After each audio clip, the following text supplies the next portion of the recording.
வணக்கம்.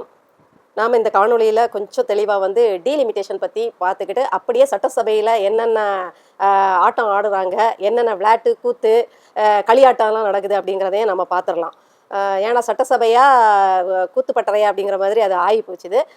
தினமும் நமக்கு அதாவது எக்கச்சக்க வீடியோ நான் பதிவிறக்கம் பண்ணி வச்சுருக்கேங்க. பேசணும் அட்லீஸ்ட் யூடியூப்பில் பேசணும், இல்லைன்னா இந்த இன்ஸ்டாகிராமில் 3 நிமிஷத்தில் ஏதாவது பேசணும், இல்லை ஷார்ட்ஸ் பேசி விட்டுறணும் அப்படின்னு எடுத்து வைக்க ஃபோன் நிரம்பி போயிடுது. ஏன்னா 1-2 கண்டென்ட்டாங்க தாரீங்க, தாவேக்காரங்க இஷ்டத்துக்கு தாரீங்க.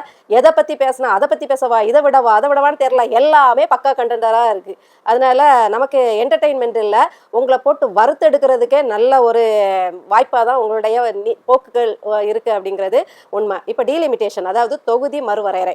இப்போ கூட தாவேகா தலைவர் தனி தீர்மானம் போட்டார் இல்லையா, நாங்கள் டீலிமிட்டேஷனை எதிர்க்கிறோம், தொகுதி வரையறைங்கிறது வேண்டாம், அதே 534 500 சொச்சம் அதே இருக்கட்டும், இதிலெல்லாம் ஒன்றும் நீங்கள் புகுந்து விளையாட வேண்டாம்னு இவர் தனி தீர்மானம் போட்டு இது பண்ணார். ஏன்னா அனைத்து கட்சி கூட்டத்தை கூட்டினாரு.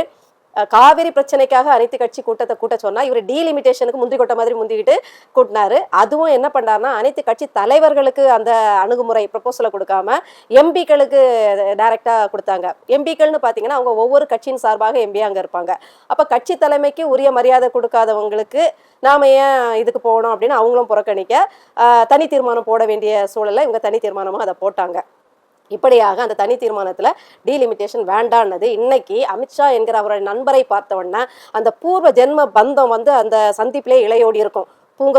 வெறுமனே பூங்கொத்து கொடுத்துட்டு வந்தா அது அரசியல் மாண்பு, அரசியல் நட்பு. ஆனா கூடவே அவரு சாப்பாடு கேரியரையும் கொடுத்தாரு பாருங்க, அதுல அவங்க பூர்வ ஜென்ம பந்தம் நமக்கு விளங்கிடுது. அவங்க சொல்லாமலே நமக்கு நல்லாவே புரியுது. இனிமே இவங்க இப்படி ஒட்டும் உறவாதான் இருப்பாங்க. பாஜகவின் இன்னொரு பரிமாணம் தான் தாவேகா தலைவர். அவருடைய செயல்பாடுகள் முழுக்க திமுக மாதிரி இருக்கும். ஆனா யாரோட ஆட்சியை இங்க பண்ணுவாருன்னா பாஜகவோட ஆட்சியை தான் பண்ணுவாருங்கிறத அவர் குறிப்பால் உணர்த்துகிறார் அப்படிங்கிறது நமக்கு நல்லா புரியுது. அப்போ அங்க போய் அமித்ஷா அவர்களை பார்த்த உடனே இவரோட எண்ணமே மாறிடுச்சு. ஃபேர் டீலிமிட்டேஷன் தான் ஓகேங்க அப்படின்ட்டு வந்திருக்காரு.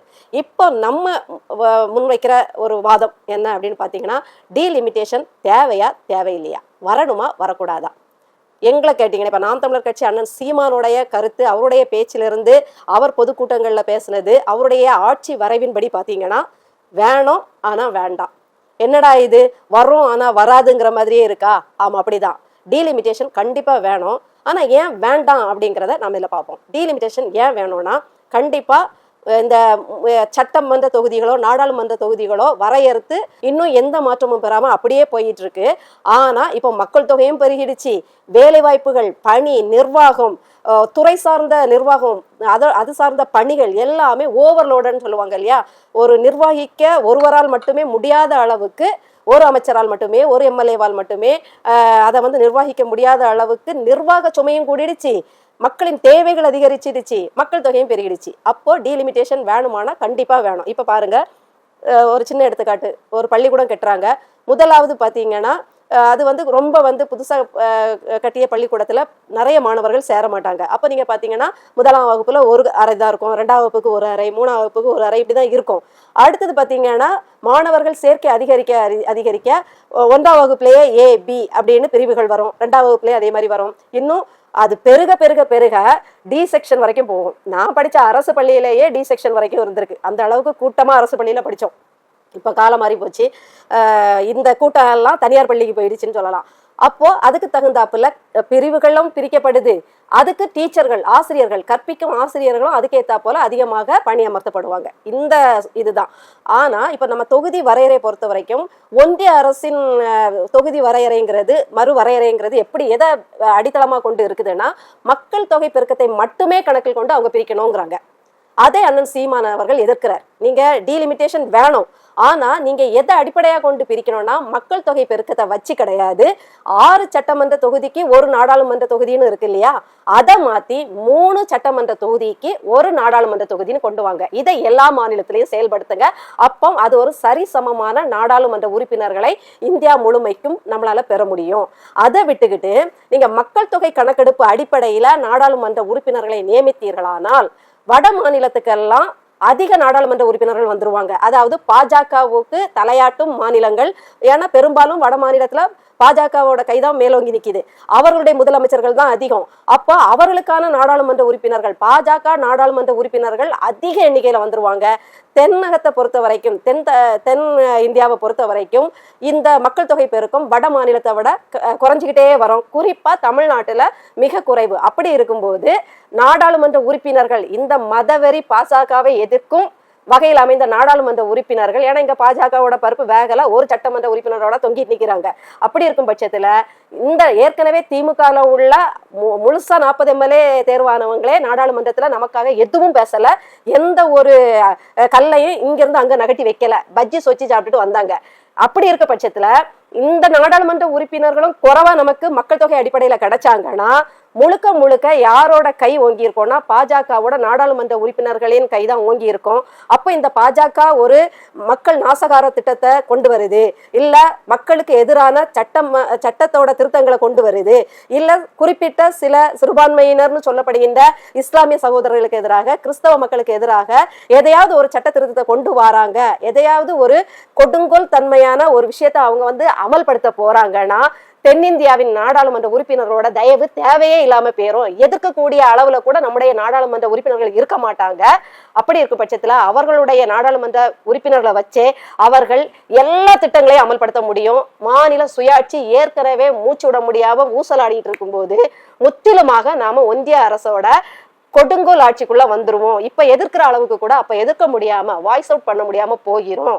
நம்முடைய குரல் அங்க ஒலிக்கவே முடியாத அளவுக்கு அவங்களுக்கு போதுமான ஆட்கள் அங்கேயே வந்துருவாங்க அப்படின்னு சொல்றாரு. அதுதான் உண்மை. சரி, ஏன் மக்கள் தொகை நமக்கு கம்மியா இருக்கு, அங்கெல்லாம் மக்கள் தொகை அதிகமா இருக்குன்னா இந்திரா காந்தி அம்மையார் கொண்டு வந்த ஒரு திட்டம் தான் குடும்ப கட்டுப்பாடு முறை. அதாவது நாம் இருவர் நமக்கு மூவர்னு என்னவோ ஃபர்ஸ்ட் வந்தது. அதுக்கப்புறம் இப்படியும் போச்சுன்னா மக்கள் தொகை ரொம்ப இதாயிரும்ட்டு நாம் இருவர் நமக்கு இருவர்னு வந்துச்சு. அப்புறம் திருப்பி நாம் இருவர் நமக்கு ஒருவர்னு வந்துச்சு. இப்போ மக்கள் அவங்களே குழந்தைகள் பெற்றுக்கொள்ள வேண்டாம்னா நாம் இருவர் நமக்கு எதுக்கு ஒருவர்னு அவங்களா முடிவு பண்ணியிருக்காங்க. அது அரசாங்கத்தோட முடிவு கிடையாது, அது கொஞ்சம் கிண்டலா சொல்லப்படுது. இப்போ நாம் இருவர் நமக்கு ஒருவருங்கிற சட்டத்திட்டங்களை கடைபிடிக்க ஆரம்பிச்ச முதன்மையா கடைபிடிச்சது யாருன்னு பாத்தீங்கன்னா நம்முடைய தமிழ்நாடு தான். அதனாலதான் அதுக்கு பிறகு மற்ற நாடுகள் கேரளா, கர்நாடகா, ஆந்திரா இவைகள் கொஞ்சம் பின்பற்றிச்சு.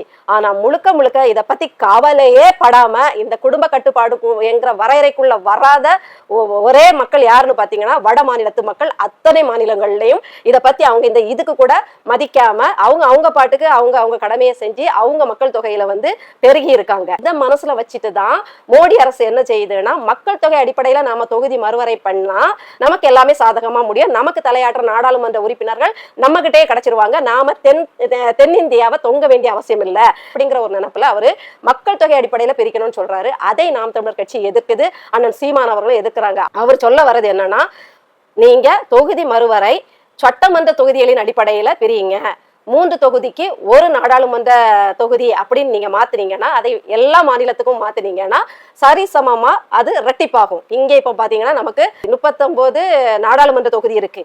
இத 3 சட்டமன்ற தொகுதிக்கு ஒரு நாடாளுமன்ற தொகுதி அப்படின்னு பாத்தீங்கன்னா அப்படியே 78 மாறும். அப்போ இந்த கணக்குல தான் ஒவ்வொரு மாநிலத்திலையும் ஏற்கனவே என்னென்ன இருக்கோ அது ரெட்டிப்பாகும் போது அது பெரிய அளவுக்கு ஒன்றும் ஒன்றிய அரசுக்கு சாதகமா அமையாது. அவங்க போடுற அந்த தப்பு கணக்குக்கு இது ஒத்து வராது. ஓரளவுக்கு நம்முடைய மாநில உரிமையை கோர்றதுக்கு உண்டான நாடாளுமன்ற உறுப்பினர்கள் நமக்கும் கிடைப்பாங்க. அப்பதான் நம்ம மாநில சுயாட்சி முறைய இருக்கக்கூடியதாவது காப்பாத்திக்க முடியும். வேணும், ஆனா இப்ப சொன்ன இந்த அடிப்படையில தான் வேணுமே தவிர மக்கள் தொகை அடிப்படையில டீலிமிட்டேஷன் வரக்கூடாது அப்படிங்கிறத அண்ணன் தெளிவா சொல்றாரு. இதை தான் நாங்களும் வழிமொழிகிறோம். இது ஏற்புடையதா எங்களுக்கு தோன்றனால இந்த விளக்கத்தை காணொலி மூலமா நாம சொல்லிக்கிறோம். டீலிமிட்டேஷன் இப்படி போயிட்டு இருக்க நம்ம இதுல ஒரு லிமிட்டேஷனுமே கிடையாது. நம்ம தாவேகா தலைவருக்கு இஷ்டத்துக்கு எம்எல்ஏக்களுக்கு அள்ளி வீசுறாரு. இஷ்டத்துக்கு சமூக பணிக்காக வந்தவங்க, சமூக சேவை செய்ய வந்தவங்க, மக்கள் சேவை செய்ய, சேவைனாலே சொகுசு துறந்து, சேவைனாலே ஆடம்பரத்தை துறந்து, சேவைங்கிறதுக்கு இதே தன்னை எளிமையாக்கி தன்னை உருக்குலைத்து மக்களுக்காக செயல்படுறதுக்கு பேர் தான் சேவை. எந்த எதிர்பார்ப்பும் இல்லாம, எந்த பலனும் எதிர்பார்க்காம, நான் ஒண்ணு உனக்கு செய்யணும்னா எனக்கு இது வேணும்ட்டு எந்த வருமானத்தையும் சம்பளத்தையும் எதிர்பார்க்காம செய்யறதுக்கு பேர் தான் சேவை. ஆனாலும் உங்களுக்கு 1 லட்சம் வரைக்கும் சம்பளம் கொடுத்து எம்எல்ஏக்களை கொண்டு பதவி சுகம் கொடுத்து இதுல வேற நீங்க செய்யாத அட்டூழியம் கிடையாது. இருந்தாலும் உங்களுக்குன்னு சட்ட ரீதியாக முறைப்படி 1 லட்சம் சம்பளம் தந்து சலுகைகள், சாப்பாடு சலுகை, டீ சலுகை, போன் இது கைபேசியில ரீசார்ஜ் பண்றது என்ன, பிள்ளைகளுக்கு படிப்புக்கு உண்டான செலவு, வீட்டுக்கு உண்டான வாடகை செலவு, அது இது எல்லாமே தந்து ஏற்கனவே உங்களுக்கு பஞ்சப்படி பயணப்படி எல்லா படிகளையும் தந்தும் உங்களுக்கு ஒரு காரு தந்து அதுக்கு 75,000 வேற இன்னும் படி அளக்குறாருன்னா அவரு கார் பிரியரா இருந்தா கார் எல்லாருக்கும் கொடுக்கணும்னு நினைச்சாருன்னா மக்களுக்கும் கொடுக்கட்டும். அப்போ 8 கோடி மக்களுக்கும் கொடுங்க, கார் தருவாரு, பைக் தருவாருன்னு ஒரு கூட்டம் நம்பிச்சு சொன்னதை வச்சு லாஸ்ட்ல இவர் பார்த்தா எம்எல்ஏக்கு கார் கொடுக்கறத பத்தி பேசியிருக்காரு. வீட்டுக்கு ஒரு கார் அப்படின்னு போட்டுட்டு ஃபுல் ஸ்டாப் பண்ணார் இல்லையா, அது வீட்டுக்கு ஒரு கார் இல்லையா, எம்எல்ஏக்கு ஒரு காரம். நீங்க தான் ஏமாந்துருக்கீங்க. நாங்க பரப்புரைக்கு போகும்போதெல்லாம் சொன்னாங்க, இல்லப்பா அவங்க வந்து சினிமா நடிகரை நம்பி ஏமாறாதீங்கப்பா, அவங்க இலவசம் சொல்லி ஏமாத்துவாங்கன்னா சின்ன நண்டு நடுக்கு கூட இல்ல அவரு பைக் தருவேன்னு சொல்லியிருக்காரு, காரே தருவாராம் அப்படின்லாம் சொல்லிச்சு. பார்த்தா இப்ப அவரு கார் எம்எல்ஏக்களுக்கு கொடுக்குறாராம். நீங்க காணொளி பாத்தீங்கன்னா ஊர்காடுகள்ல பஸ்ல ஸ்கூல்ல பிள்ளைங்க பஸ்ல இடம் பத்தாம இன்னைக்கு ஃபுட்போர்ட்ல தொங்கிட்டு போறாங்க, இன்னைக்கு ஜன்னல்ல தொங்கிட்டு போறாங்க. இங்க என்னடானா 18 கார் வச்சிருக்க ஜோதிட சிகாமணிக்கும் அவருடைய கணவருக்கு 20 காரம், மொத்தம் வீட்டுல 50 கார் வச்சிருக்க சோதிட சிகாமணி, உயரமா வளர்ந்தவருக்கு வீட்டுல லக்ஸுரியஸ் கார் 10-12, இந்த தலைவருக்கு வீட்டிலேயே காரு வகை வகையா போறது. ஒரு மனுஷனால ஒரு டைம் ஒரு கார்ல தானங்க போக முடியும், 7 காரு 8 காரு, அதுவும் கோடிக்கணக்கிலான மதிப்புள்ள கார்ல போறது பார்த்தாது. வந்திருக்க எம்எல்ஏ எல்லாருக்குமே கார் இருக்கு. இந்த ஆட்டோல வாரேன்னு ஒருத்தர் பிள்ளை பூச்சி மாதிரி சொன்னார் இல்லையா, அவரே கார்ல வந்துதான் அலப்பறை பண்ணிட்டு இருக்காரு. செருப்பு இல்லாம நடந்தவருக்கு தங்க செருப்பு போடுற அளவுக்கு எல்லாமே இருக்கு. யார் அங்க எளிய பின்புலத்துல இருந்து யாருமே வரல, எல்லார் வீட்லயும் கார் இருக்கு. விவசாயிகளோட கடனை முழுமையா தள்ளுபடி பண்ண முடியல, நிதி இல்ல. குடும்ப தலைவிகளுக்கு 2,500 கொடுக்க நிதி இல்ல, மாணவர்களுக்கு 2,000 ரூபாய் கொடுக்க நிதி இல்ல, முதியோர்களுக்கு 2,000 ரூபாய் கொடுக்க நிதி இல்ல, வேலை வெட்டி இல்லாம ஊரை சுத்துற இளைஞர்களுக்கு 4,000 ரூபாய் கொடுக்கறதுக்கு இல்ல. தூய்மை பணியாளர்கள் கதறாங்க, எங்களுக்கு சொன்ன தேர்தல் அறிக்கையும் நிறைவேற்ற முடியல, எங்களுக்கு ஏற்கனவே கலெக்டர் மூலமா தந்துகிட்டு இருந்த சம்பளம் 800 சொச்சத்தையும் தரல, பணி நிரந்தரமும் ஆக்கல. இப்படி எங்களையெல்லாம் கைவிட்டுக்கிட்டு அதே மாதிரிதான் போக்குவரத்து ஊழியர்கள் இது ஓய்வூதியம், நிலுவையில் இருக்கக்கூடிய ஊதியங்கள், செவிலியர்களோட ஊதியம், பணி நியமனம், ஆசிரியர்கள் பணி நியமனம், ஓய்வூதியம் எக்கச்சக்கமா நீங்க தேர்தல் அறிக்கை கொடுத்திருக்கீங்க, தேர்தல் வாக்குறுதி கொடுத்திருக்கீங்க. அது எதையும் நிறைவேற்ற உங்களுக்கு கஜானாவை தொடச்சி வச்சுட்டு போயிருக்காங்க. இல்லன்னா நாங்க தேர்தல் பரப்புரையில அண்ணன் சீமான் அவர்கள் கஜானா காலின்னு சொல்றாங்களேப்பா, நீ இப்படி கொடுக்குறியே சும்மா பொய் சொல்லாதப்பா, அள்ளி தெளிக்காதப்பான்னு சொல்லும் போதெல்லாம் தெனாவட்டா பேசிக்கிட்டு என்னவோ இவர் சம்பாதிச்சதை கொண்டு வந்து போட போற மாதிரி இவர் சம்பாதிச்ச கணக்கே 600 கோடி தான் காட்டுறாரு. அது போகுது, மக்களோட ஒவ்வொரு திட்டங்களுக்கும் லட்சம் கோடியில போகுது. எப்படி அவரு கொடுக்க முடியும்? இப்படி இங்க திங்கிறதுக்கும் இங்க அதாவது மூச்சு விடுறதுக்கே வக்கு இல்ல, ஒரு வேளை சோறு சாப்பிடறதுக்கு நிம்மதியா சாப்பிடறதுக்கு வக்கு இல்ல. ஆனா உங்க எம்எல்ஏக்களுக்கு பிரியாணி கேக்குதா அப்படிங்கிற மாதிரி ஏற்கனவே அரசின் தயவுல அவ்வளவு சொகுசை அனுபவிக்கிறவங்களுக்கு எக்ஸ்ட்ரா சொகுசு கொடுக்குறீங்க. இப்படி தாஜா பண்ணி வச்சுக்கிறது எல்லாத்தையும். இதுல வேற பதிவுல வந்துட்டு அப்படின்னா ஊழல் பண்ண மாட்டாங்க, சரியா எடுத்திருக்காங்க, சரியான முடிவு. அப்ப நீங்க எல்லா அரசு அதிகாரிகள் பியூன் வரைக்கும், அரசு பியூன் வரைக்கும் காரு கொடுங்க, கூடவே இப்படி 1 லட்சமும் கொடுங்க, ஊழல் பண்ண மாட்டாங்க. ஒவ்வொரு அரசு அதிகாரிகளுக்கும் நீங்க இதே மாதிரி இனோவா கார் கொடுத்துருங்க, 1 லட்சம் கொடுத்துருங்க. ஏங்க ஊழல் பண்ண போறாங்க? ஏன் எம்எல்ஏக்களுக்கு மட்டும் கொடுக்குறீங்க? இது வரைக்கும் ஊழல் செஞ்சவங்க எல்லாம் அவங்க பஞ்ச பரதேசியா இருக்கனால ஊழல் செஞ்சாங்களா? ஏற்கனவே இருக்க 400 கோடியை 800 கோடி ஆக்குறதுக்கு ஊழல் செஞ்சாங்க. ஏற்கனவே ஆட்சியில விட்டுட்டு போயிட்டு வரும்போது ஏற்கனவே செஞ்ச 1000 கோடியை லட்சம் கோடி ஆக்குறதுக்கு ஊழல் பண்ணாங்களே தவிர அவங்க யாரும் கஷ்டத்துல இருந்தாங்கன்னு ஊழல் பண்ணல. கஷ்டத்துல இருந்து வந்து ரிக்ஷா ஓட்டி, டீயை வித்து, சாராயம் காய்ச்சி வித்து, குடிசையில வாழ்ந்துட்டு வந்து பதவியில வந்து சேர்த்து நமக்கு இப்ப வந்து ஒரு 100 கோடி சேர்ந்துட்டு இனிமே ஊழல் பண்ண வேண்டாம் அப்படின்னு முடிச்சுட்டாங்களா?